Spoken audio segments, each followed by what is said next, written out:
El atacante del desfile de la independencia en Illinois acepta su responsabilidad por la tragedia y además confiesa que tenía planeado otro ataque. ¿Cuáles son las prioridades de deportación de la administración del presidente Joe Biden? Una corte le permite establecer o restablecer algunas políticas migratorias. Es el crimen que ha conmovido a toda una nación. Una niña de 14 años apuñalada 30 veces por un hombre. Lo sorprendente es quién es uno de los responsables de esta tragedia. Así iniciamos cierre de edición. Muy buenas noches, bienvenidos a cierre de edición. Mil gracias por su sintonía. Les informa José Armando Ronstadt. El día de hoy se presentó ante una corte Robert Crimo III. Aceptó que él fue quien realizó los disparos en el desfile de la independencia del pasado lunes, pero también hizo otras confesiones sobre lo que planeaba hacer después de desatar el caos en el desfile. Wendy Castillo con los detalles. Robert I. Crimo III se presentó por primera vez en corte después de la matanza del 4 de julio. En una declaración voluntaria, aceptó ser el autor de la masacre de Highland Park y que planeaba perpetrar otro sangriento tiroteo en Wisconsin inmediatamente después de escapar de ese desfile con las 60 rondas que le quedaban. He did see a celebration that was occurring in Madison, and he seriously contemplated using the firearm he had in his vehicle to commit another shooting. Asimismo, se conoció que el sospechoso compró legalmente 5 armas, incluido el rifle de alta potencia usado en la masacre, con el aval de su padre, a pesar que las autoridades acudieron a su casa 2 veces por amenazas de violencia y suicidio. Crimo planeaba declararse inocente al comparecer hoy en corte, según afirmó su abogado Tom Durkin, pero horas más tarde su defensor se negó a representarlo alegando un conflicto de intereses, por lo que se le asignará un defensor público. En cuanto a las víctimas mortales, las autoridades forenses identificaron a la 7ª persona que falleció a causa de las heridas un día después del tiroteo como Eduardo Ubaldo, de 69 años de edad. For each individual was hurt, people can anticipate an attempt murder charge as well as an aggravated battery with a firearm charge. All of those are Class X felonies, which have obviously serious prison time associated with them. Highland Park, una comunidad que concentra unos 30,000 habitantes, hoy continúa sumergida en el luto y el dolor. Múltiples iglesias siguen realizando servicios religiosos para orar por los familiares de las víctimas. Asimismo, ayudando a los dolientes, como es el caso de Aiden, un pequeño de solo 2 añitos que perdió a ambos padres, Irina y Kevin McCarthy. Por eso la comunidad se unió para localizar a sus abuelos y recaudar fondos que le ayuden a por lo menos tener estabilidad financiera. Wendy Castillo, noticiero cierre de edición. Surgió una nueva y sorprendente revelación sobre lo que ocurrió el día de la mortífera balacera en la primaria de Uvalde, en Texas. Un oficial tuvo al asesino en la mira antes de que ingresara a la escuela, pero no disparó porque creyó que necesitaba autorización. Solicitó permiso. Aparentemente su supervisor no lo escuchó o no le respondió, o cuando lo hizo demasiado tarde. El dato parte de un reporte de la Universidad Estatal de Texas que incluye errores significativos antes de que Salvador Ramos, el asesino, entrara al plantel educativo. Y la administración del presidente Joe Biden se nota un triunfo en una corte de apelaciones. Le van a permitir aplicar sus prioridades de deportación que fueron bloqueadas hace unos meses en Washington. Alfredo Miranda ya nos tiene la historia. La Corte de Apelaciones del Sexto Distrito falló en favor de la administración Biden, permitiéndole restituir las directrices de prioridades de deportación emitida por el DHS en septiembre pasado y que fuera bloqueada por una orden judicial en marzo. Lo que enfatiza es que efectivamente el gobierno puede definir prioridades para las deportaciones, que está dentro de su ámbito discrecional hacerlo. Evaluó los daños causados y la política no constituye un daño. Es parte de la discrecionalidad que tiene el Ejecutivo. Sin embargo, la administración no podrá implementar las prioridades de deportación en tanto no se pronuncie la Corte del Quinto Distrito sobre una apelación contra el fallo emitido en junio que suspendiera las prioridades de deportación a nivel nacional. Tenemos contradicciones en 2 grupos dentro de la rama judicial. La Corte de Apelación del Sexto Distrito está de acuerdo con el Biden, pero sin embargo una Corte Federal en Texas que representa también a Luisiana, está en contra de las prioridades. Según las directrices del DHS, las prioridades de Biden establecen que las personas que hubieran cometido actos de terrorismo, espionaje o amenazas atroces para la seguridad pública son prioritarias para ser expulsadas del país. La administración de Joe Biden tiene que respetar la decisión en contra de las prioridades. ¿Por qué? Porque es una corte federal.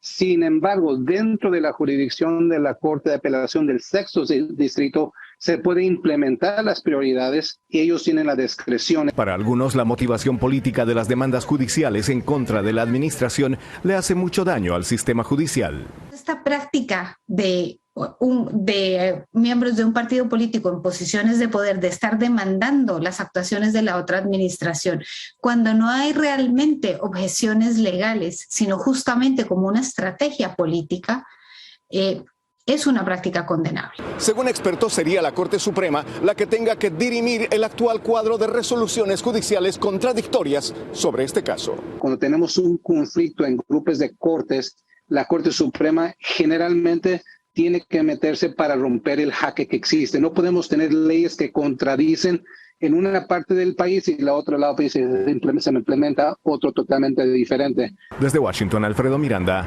cierre de edición. Los rostros de la migración han cambiado en Piedras Negras, Coahuila. En las últimas semanas, cientos de migrantes venezolanos han inundado los albergues. Efraín González nos tiene las imágenes y los detalles. Un giro ha dado la crisis migratoria en la frontera de Piedras Negras, donde se han volcado miles de venezolanos que ininterrumpidamente están llegando en caravanas diarias a esta ciudad para dirigirse inmediatamente a cruzar el río Bravo. Los grupos de otras nacionalidades de Centroamérica han quedado totalmente disminuidos frente a la desbordante cantidad de migrantes de Venezuela, que en menos de una semana atraviesan el estado de Coahuila, durmiendo a la orilla de la carretera y caminando bajo el extremo calor. Yo soy magíster en orientación educativa, mi sueldo no me alcanza para comer un mes. Todos queremos salir, tenemos la necesidad, solamente hay un grupo muy pequeño que está apoyando el régimen, que está muy bien. Todos los maltratos que tiene el gobierno allá en Venezuela por el hambre, por la miseria, por todo. A estas caravanas aún se les prohíbe usar transporte, mientras que los albergues se encuentran cerrados, por lo que denuncian son víctimas de violaciones a derechos universales. Estamos huyendo de Venezuela por el piazo de presidente que tenemos y resulta que nos topamos con gente miserable como los policías de México. Nos han tratado malísimo en este país, hermano. Las autoridades como tal, no nos quejamos del pueblo, el pueblo nos ha recibido bien. A metros de llegar al río Bravo, familias de Piedras Negras han instalado campamentos de apoyo para atender a estas caravanas. Eso es lo que vienen sufriendo y créanme que no es nada fácil, que es difícil ver a la gente, a los niños en brazos, nos ha tocado. En esta frontera han muerto ya 166 migrantes tan solo en los últimos 6 meses, una cifra récord que ha elevado el reclamo de activistas para que se otorgue un enfoque más humanitario a esta inaudita crisis. Desde Piedras Negras, Coahuila, Efraín González, cierre de edición. En otra información, el ex asesor legal de la Casa Blanca aceptó testificar sobre el asalto al Capitolio del pasado 6 de enero. Pat Cipollone hablará este viernes en privado con el comité que investiga el ataque al Congreso. Es considerado testigo crucial debido a que Cassidy Hutchinson dijo en la última audiencia pública que él trató de persuadir al presidente Donald Trump a que no incitara a sus seguidores a marchar al Capitolio. En otros temas, debe saber que el repetido contagio del COVID-19 podría tener consecuencias de largo plazo. Un nuevo estudio señala que quienes se infectan en 2 o más ocasiones tienen el doble de riesgo de morir o ser hospitalizados en el medio año siguiente. Esto es comparado con quien solamente se ha enfermado una vez. Además, podrían padecer diabetes, fatiga, trastornos pulmonares y cardíacos, entre otros. Vamos a información desde Guatemala, donde arrestaron a coyotes que trataban de llevar a pandilleros desde El Salvador a la República Mexicana. Los delincuentes trataban de escapar de la ley de excepción. José Flores con los detalles. 2 coyotes fueron detenidos por la policía guatemalteca, un hombre y una mujer, luego de que intentaban trasladar a 5 peligrosos pandilleros de El Salvador, entre ellos una fémina, a quienes ingresaron de forma ilegal utilizando un paso fronterizo ciego en el departamento de Jutiapa, colindante con El Salvador. que 2 guatemaltecos acompañaban a estos 5 salvadoreños. Los 2 guatemaltecos los trasladaban a bordo de un vehículo y han sido puestos a disposición del juzgado del departamento de Jutiapa por ser los presuntos responsables del tráfico ilegal de personas. La policía detuvo a los 2 coyotes que fueron identificados como Ariel Samayoa y Odilia López, quienes trasladaban a los mareros a una casa para esconderlos y así evitar que la policía salvadoreña los detuviera, ya que son acusados de cometer delitos graves en su país. Van a ser puestos a disposición como se llegó a la conclusión o a los acuerdos bilaterales con El Salvador, que estos mareros tendrán que ser puestos a disposición de las autoridades de El Salvador. Los pandilleros salvadoreños siguen escapando de su país para no ser detenidos y recientemente otro traficante fue detenido cuando trasladaba en un camión a 4 mareros más que buscaban refugiarse en Guatemala. Fueron entregados a las autoridades salvadoreñas en la misma frontera donde se identificaron plenamente como pandilleros. Los pandilleros salvadoreños han utilizado distintos métodos para huir de su país, para no ser detenidos y ahora contratan a coyotes quienes los trasladan escondidos en buses y camiones hacia este país o México. En Guatemala, José Flores, cierre de edición. 18 misioneras de la Caridad son expulsadas de Nicaragua. Ellas formaban parte de la congregación formada por la Madre Teresa de Calcuta. Tuvieron que refugiarse en Costa Rica. Las expulsaron después de que el gobierno de Daniel Ortega declarara ilegal a la organización en la que venían trabajando. Las hermanas apoyaban asilos de ancianos y centros de desarrollo infantil. Regresamos con más detalles, más información después de la pausa comercial. Varias reclusas deciden corregir sus errores, toman clases y hasta crean un juego de video. Es el crimen que estremece y sigue estremeciendo a México. Una niña apuñalada decenas de veces.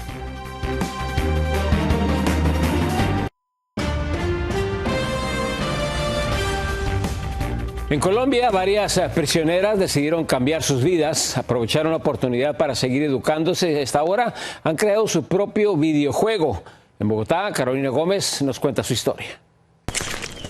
Guerrera Nakata, el primer videojuego en Colombia hecho por mujeres privadas de la libertad. Son un grupo de mujeres que iniciaron con nosotros la formación en los cursos de talento especializado en 3 áreas fundamentales como son el de mercadeo y marketing digital, diseño gráfico y videojuegos. En una ceremonia de grados en compañía de sus familiares, el grupo de 17 estudiantes privadas de la libertad recibió el certificado de aprobación de cada uno de los conocimientos necesarios para la realización y comercialización de los videojuegos de manos de la Fundación Sapiencia y el Instituto Penitenciario IMPEC. Encantada con el proyecto. Cuando promocionaron estos cursos en los pabellones, inmediatamente me incliné por marketing digital, por la afinidad que tiene con mi carrera de administradora de empresas. En realidad fue una herramienta y un regalo muy grande para mí. El videojuego Producto Final de Grado cuenta la historia de una mujer avatar de 23 años conocida como la guerrera Nakata, que ha crecido en entornos violentos y fue raptada en una isla desierta de la cual tiene que escapar, pero no podrá hacerlo sin antes superar los obstáculos para encontrar los 5 tesoros representados en el amor, el respeto, la honestidad, la voluntad y la resiliencia. El cual tiene o encierra un proceso de aprendizaje sobre valores. Lo que les pasó a ellas, van transitando por la vida, van encontrando elementos que les pueden conducir o a violar un valor y caer en un antivalor o a no hacerlo y reforzar ese valor. Los cursos duraron alrededor de 5 meses, en donde se afianzaron habilidades como innovación, creatividad, pensamiento crítico y resolución de problemas, además de darles herramientas positivas para su rehabilitación y su regreso a la vida en libertad. En Bogotá, Colombia, Carolina Gómez para cierre de edición. En otras noticias, un video que circula en redes sociales muestra los momentos de terror que vivió un joven cuando quisieron secuestrarlo. Esto es lo que sabemos. La víctima estaba en ese auto que iba en reversa y gritaba pidiendo auxilio, mientras que un sujeto intentaba meterlo al vehículo. Al final el joven logró zafarse y aventarse al suelo y el carro no se detuvo. Después unos vecinos lo metieron en una casa y lo escondieron. De acuerdo a las autoridades, esto ocurrió en Tenango del Valle, en el Estado de México. Una pequeña pausa, los invitamos a que sigan con cierre de edición. mató a una adolescente de 30 puñaladas en un motel. Le vamos a decir quién lo ayudó a escapar. También queremos presentarle a un empresario de cabras. Lleva el sabor hasta la puerta de su casa.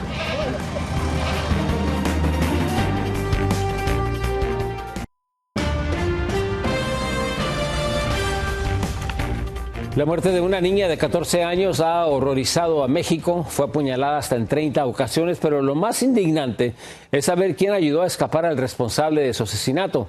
Vamos a la capital mexicana. Víctor Blázquez nos tiene todos los detalles. El caso de Kimberly Melissa, una niña de tan solo 14 años apuñalada 30 veces por su novio de 23, está encontrando la justicia. Y es que la Fiscalía del Estado de Morelos pudo localizar al presunto homicida y a su papá señalado como cómplice en el estado de Michoacán. Se detuvo a estas dos personas en ejecución de las correspondientes órdenes de aprehensión de las que daba cuenta mi compañera Betanzos. Y esto sucedió en el estado de Michoacán. Estas personas se sustrajeron de la acción de la justicia. Las investigaciones apuntan a que Jorge llevó con engaños a Kimberly al hotel La Muga en el municipio de Cuautla, en Morelos, para tener un encuentro con Jorge Alberto, quienes según sostenían una relación sentimental.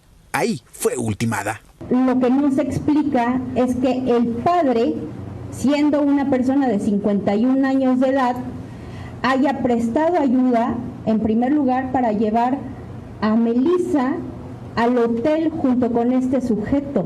Pero eso no es todo. Fue la hermanastra de Kimberly quien presentó e influyó para que saliera con su verdugo. Melissa llevaba una relación sentimental aproximadamente 2 meses antes con este sujeto de 23 años, que no hay que perder de vista esa situación, porque Melissa todavía era una niña.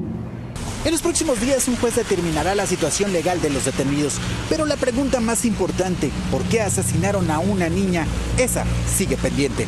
En Ciudad de México, Víctor Blázquez, cierre de edición. Cientos de residentes en el norte de Colombia tratan de salvar lo que puedan después de las inundaciones. Numerosas casas quedaron dañadas y en algunas áreas el agua llegaba a los pobladores hasta la cintura.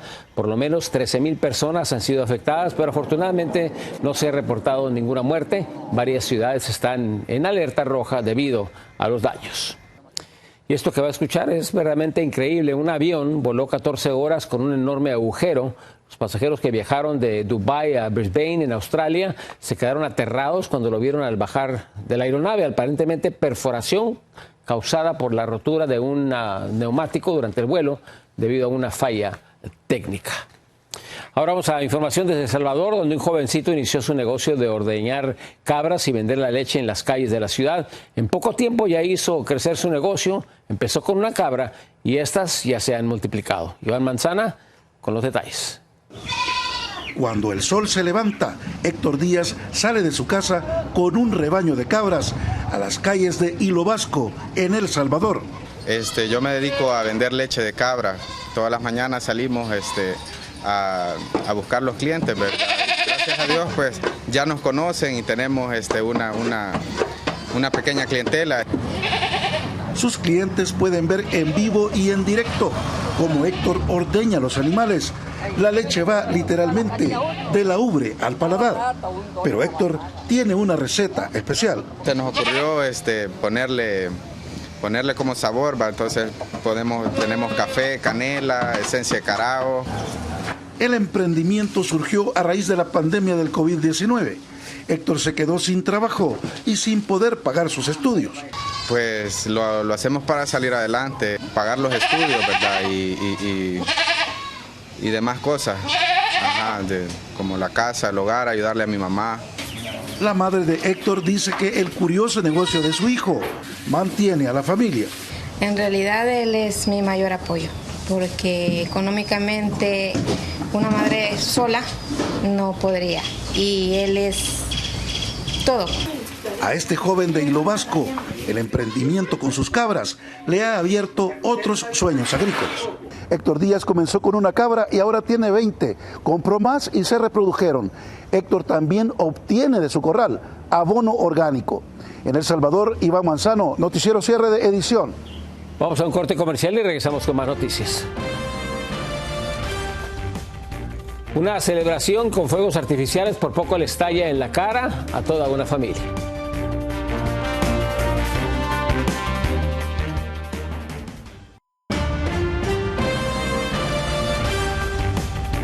Tremendo susto vivió una familia cuando explotaron varios cohetes accidentalmente. Unos niños se divertían prendiendo la pirotecnia en el patio delantero de su casa cuando todo se salió de control porque uno de los fragmentos cayó en una pila de fuegos artificiales mismos que se prendieron. Debido a la lumbre y el humo no se pudo apreciar si alguien resultó herido o no. Y miles de personas inundaron hoy los balcones y calles de Pamplona, España, en el inicio del Festival de San Fermín.